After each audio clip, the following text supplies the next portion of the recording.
Hi guys, my name's Steven, this is today's Tech Talk and welcome to another video.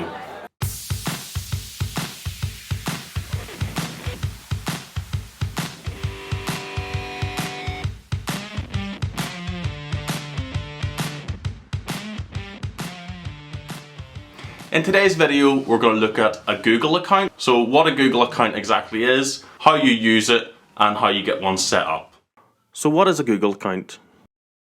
A Google account is a user account that is required for access, authentication and authorization to certain online Google services. An account is required for Gmail, Google+, Google Hangouts and Blogger. Some Google products do not require an account, including Google Search, YouTube, Google Books, Google Finance, and Google Maps. How do I set up a Google account? So what I'm going to do is I'm going to go through on my S20 Ultra. I'm going to create a Google account and show you how you can use one. So first of all, with step one, what you actually would want to do is make sure that you're connected to the internet. So for example, I'm connected to my BT Wi-Fi. You might connect through to your SIM card or your 4G, 5G, or you might connect to a hotspot or something like that. But as long as you're connected to the internet, this is possible. Go to settings for step two. So click on settings.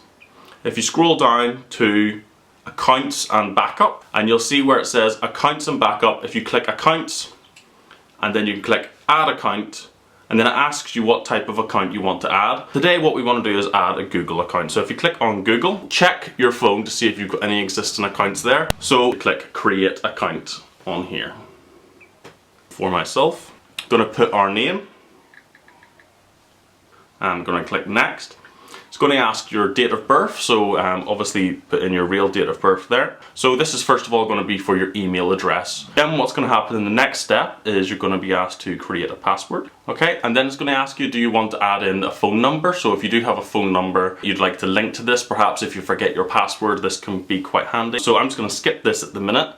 I'm going to review that and say yes, I want to create the account. I'm going to agree to the terms and conditions, and I'm going to confirm that account. So what's going to happen now is Google's going to create that account for me, and then I'll be able to use Google services. So we have a Google account created. Using my Google account, we go up and swipe up, we should have a folder called Google, or we should actually see some Google apps. So we have Google, we've got Chrome, we've got Gmail, Maps, YouTube, Drive, Music and TV, movies, we've got Geo, and we've also got photographs as well. Now that we have created a Google account, we can now have access to these. YouTube is quite a popular one, so let's open that for example. So with YouTube we can comment, we can subscribe, we can like or dislike different videos. Okay guys, so that's been how to create a Google account and how you can actually use one. My name's been Steven, this has been today's Tech Talk, and thank you very much for listening, and I'll see you in the next video.